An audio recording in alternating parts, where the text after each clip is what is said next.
안녕하세요. 콕스웨이브가 코파일럿을 만들며 겪은 어려움들과 해결 아이디어라는 주제로 발표를 하게 된 콕스웨이브 김의 김주원이라고 합니다. 반갑습니다.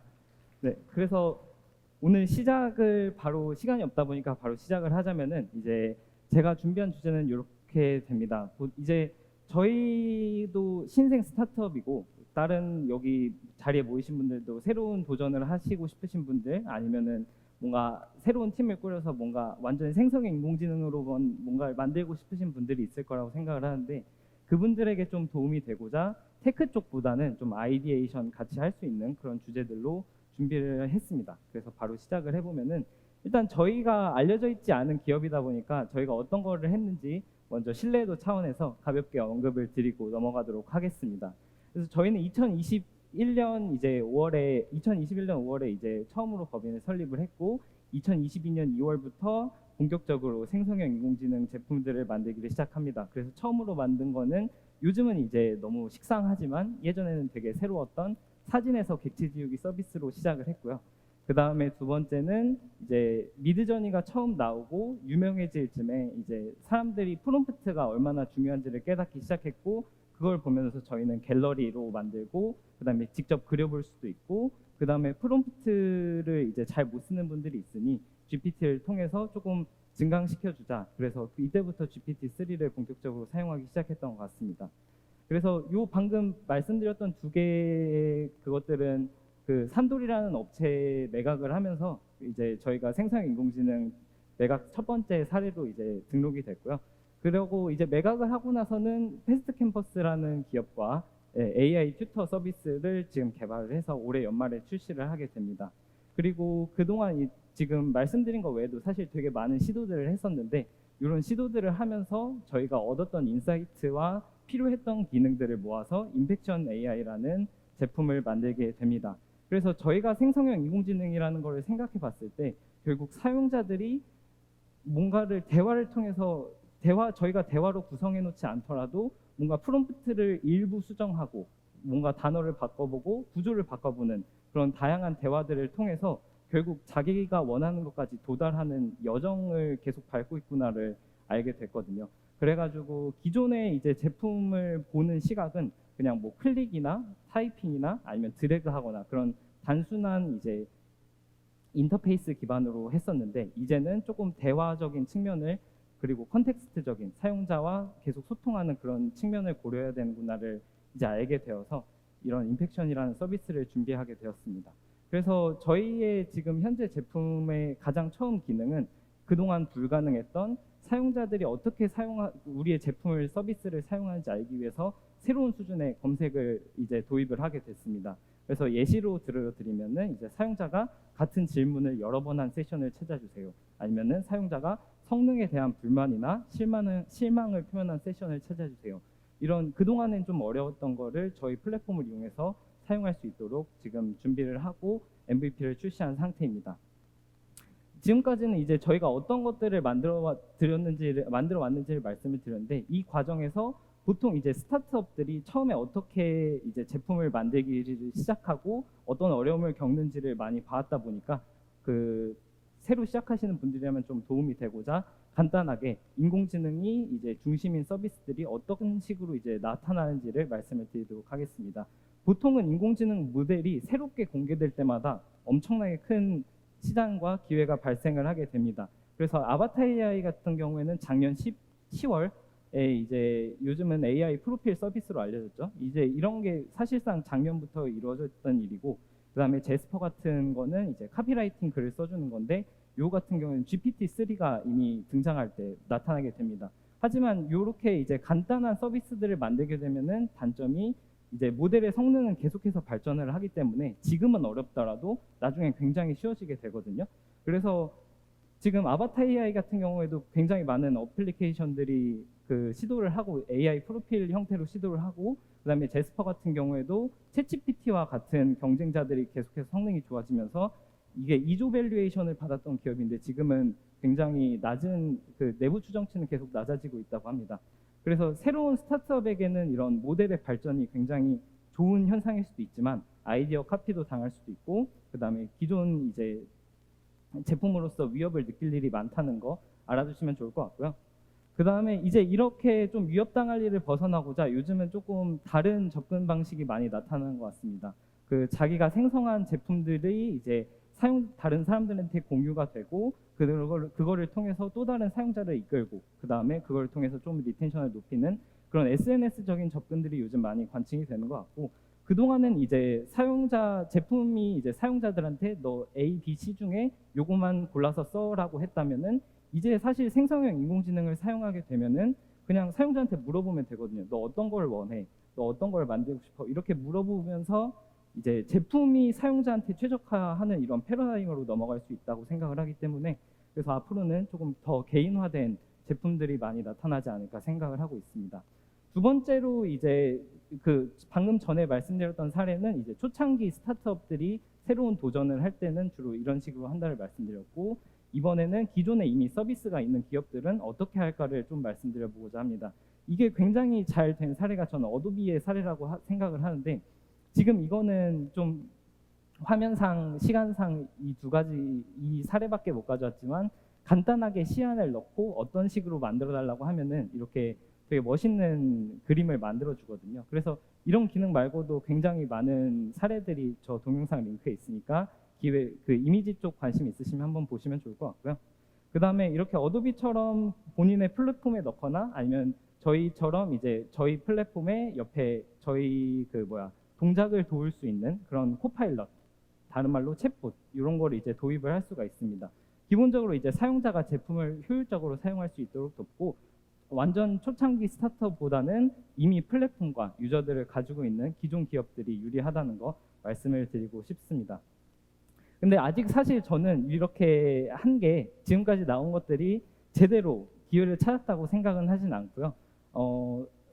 기술이 엄청나게 발전했음에도 불구하고 뭔가 새로운 비즈니스 모델이나 그런 것들은 아직 발견되지 않은 것 같습니다. 그래서 개인적으로는 앞으로는 뭐 에이전트 쪽이랑 결합을 하거나 로봇이랑 하거나 아니면 AR, VR, 메타버스 같이 해서 완전히 자기만의 세상을 창조할 수 있는 그런 게 등장을 했을 때 생성형 인공지능이 다시 빛을 보지 않을까 생각을 하고, 그 다음에 아까 말씀드렸던 것처럼 결국 사용자가 자기가 원하는 걸 말하고 그걸 얻을 수 있기 때문에 초개인화라고 지금까지는 조금 추상적이었다면 이제는 진짜 가능성이 보이지 않을까 생각을 하게 됐습니다. 그리고 이게 가능한 이유는 GPU 비용이 계속해서 저렴해지고 엔비디아에서 지금 사진을 갖다 놓은 건데 앞으로도 계속해서 더 성능은 올라가고 더 싸질 테니까 충분히 가능할 거라고 생각을 합니다. 그래서 중요한 거는 신생 스타트업으로서 빠르게 다양한 아이디어를 새롭게 시도하고 그 과정에서 고객들이 어떤 거를 필요로 하는지, 그 다음에 우리가 만들 때 아쉬웠던 거는 없는지가 되게 중요한 것 같습니다. 그리고 사실 뭐 큰 기업은 개발자가 많으니까 괜찮은데 저희 콕스웨이브는 해도 한 10명 정도, 10명 남짓이거든요. 그렇다 보니까 이제 말씀을 드리고 싶은 거는 API가 요즘 정말 잘 돼 있기 때문에 초기 인공지능 개발자를 구하는 데 시간을 많이 할애하시는 것보다는 최소한의 아이디어와 팀 구성으로 빠르게 다양한 시도들을 해보시는 게 더 좋을 거라고 생각을 합니다. 그리고 초기 팀이라면은 저희도 이제 많이 사용을 했는데 뭐 런처 같은 프로그램 쓰면은 GPT나 인프라 비용을 거의 무료로 사용할 수 있기 때문에 꼭 추천을 드리고, 그 다음에 제가 이제 적은 인력일 때 어떻게 빠르게 할까를 저희 팀에서도 굉장히 고민을 많이 했었습니다. 그래서 저희 같은 경우에는 이제부터는 코파일럿 쪽으로 말씀을 드리는데 LLM 프레임워크를 적극적으로 사용을 했습니다. 폭스웨이브가 10명 남짓이다 보니까 저희 팀에서 코파일럿을 개발할 수 있었던 사람이 저밖에 없었는데 출시일이 얼마 남지 않아서 2주 동안 빠르게 끝냈는데, 그게 할 수 있었던 이유가 이제 LLM 프레임워크 같은 거를 좀 외부 프레임워크를 적극적으로 사용해서 가능했던 것 같고요. 이거를 통해서 이제 여러 가지 자잘한 구현 시간을 줄일 수가 있었습니다. 그리고 이런 걸 줄이고 이제 제품팀이랑 이런 기능을 붙이자, 이런 걸 어떻게 바꾸자, 그런 서비스의 핵심 로직 쪽에 더 집중할 수 있도록 도와서 초기 팀으로서는 되게 좋았던 것 같습니다. 좀 규모가 크더라도 충분히 이점이 있습니다. 기본적으로 LLM 오케스트레이션 쪽이 다양한 모델을 사용하기 쉬운 구조로 이제 구성이 되어 있기 때문에 추후에 이제 처음에는 GPT-4를 쓰더라도 나중에는 뭐 오픈소스에다가 파인튜닝해서 대체를 한다던가 이런 방향이 가능하기 때문에 팀이 커지고 규모가 커지고 하더라도 굉장히 좋은 장점인 것 같습니다. 그 다음에 LLM 프레임워크 자체가 걔네가 맨날 연구하는 게 LLM을 어떻게 쓸지만 연구하다 보니까 이제 서비스 고도화를 위한 굉장히 다양한 아이디어를 제공하고 심지어 코드로도 제공합니다. 그러다 보니까 이제 아래는 조금 테크 쪽이기 때문에 오늘은 설명드리진 못할 것 같고, 네, 아무튼 이런 주제들도 많이 걔네가 연구를 하고 있다. 그래서 한 번쯤 보시면 좋다라는 말씀을 드리고 다음 장으로 넘어가도록 하겠습니다. 그래서 요즘 3개 정도가 이제 메인 프레임워크인 것 같은데, 뭐 랭체인은 다들 너무 잘 아실 테니까 가볍게 넘어가고요. 그 다음에 라마 인덱스 같은 경우에는 이제 Q&A 관련 챗봇들, 뭐 기업 데이터 질문 챗봇들 만들 때 되게 한 번쯤 참고해 보시면 좋을 것 같습니다. 요즘 핫한 지식 그래프 쪽 내용들이나 그런 것도 많이 다루고 있고, 블로그글도 얘네가 정말 열심히 쓰고 있어서 그 관련된 업무 하시면 보시면 좋을 것 같고요. 시멘틱 커널 같은 경우에는 이제 마이크로소프트 오픈소스로 오케스트레이션 쪽, 그 모델을 다양하게 쓰거나 프롬프트를 좀 체계적으로 저장을 하거나 그런 쪽에 강점이 있고, 특이하게 C샵이랑 자바를 지원을 하기 때문에 좀 언어 범용성이 좋다라는 말씀을 드릴 수 있을 것 같습니다. 근데 파이썬 업데이트가 너무 느린 편이어서 저 같은 경우에는 그냥 답답해서 컨트리뷰션을 직접 하게 됐는데, 오픈소스 좋아하시는 분이면은 파이썬 쪽에서 같이 하면은 재밌게 할 수 있으니까 네, 해보시면 좋을 것 같고요. 그래서 이제 빠르게 만들 준비는 했는데 이제 정확히 코파일럿을 어떻게 만들어야 될까를 이제 고민을 해야 됩니다. 일단 기본적으로 이제 사용자가 당연히 서비스를 효율적으로 사용할 수 있도록 돕는 거에 목적이 맞춰져 있는데, 뭐 쿠팡의 예시를 든다면은 이제 뭐 제가 디저트를 먹고 싶어서 디저트를 검색한 다음에 이제 다 내려보면서 리뷰 보기 귀찮으니까 그냥 챗봇한테 대고 뭐 평점이 4.5점이 넘고 그리고 뭐 덜 달아서 맛있어요 라고 한 거 5만 원어치 담아줘, 뭐 이런 게 사실 되게 복잡하고 귀찮고 여러 작업을 해야 되는데, 앞으로 이제 코파일럿이 조금 더 삶 속에 스며들게 된다면은 이런 작업들이 빠르게 가능해지는 시대가 올 거라고 생각을 하고요. 기본적으로 일단 설계를 할 때 또 주의해야 될 게 사용자가 서비스를 더 잘 사용할 수 있도록 돕는 데에 코파일럿의 목적이 있다고 생각합니다. 그러다 보니까 이제 코파일럿 그 챗봇 혼자 따로 놀면은 안 되고, 그 PM, PO 분들과 제품팀 어떻게 이 제품을 만들어 나갈지 충분히 논의를 하고, 그 서비스가 가지고 있는 유저 저니, 유저의 여정들과 자연스럽게 녹아들도록 기능 설계가 필요하다고 저희는 생각을 하고 있고요. 그래서 보시게 되면은 그 여기 스타트 부분, 그 사용자가 이제 챗봇을 들어와서 말을 하고 결국 최종적으로 모든 화살표는 다음 쿼리를 이제 검색하는 데 사용이 되게 됩니다. 그래서 저희 같은 경우에 저희의 핵심 기능을 이제 새롭게 사용자 패턴을 인식을 하고 새롭게 검색을 한 다음에 앞으로 모니터링을 하는 거기 때문에 이런 식으로 구성을 했고요. 조금 이제 프론트 쪽과 연동을 할 경우에 더 원활하게 이거를 유도를 해낼 수가 있습니다.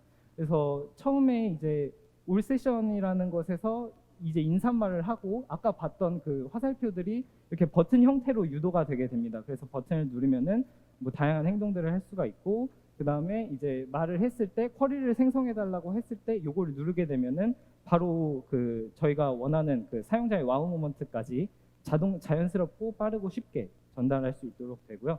구성을 했고요.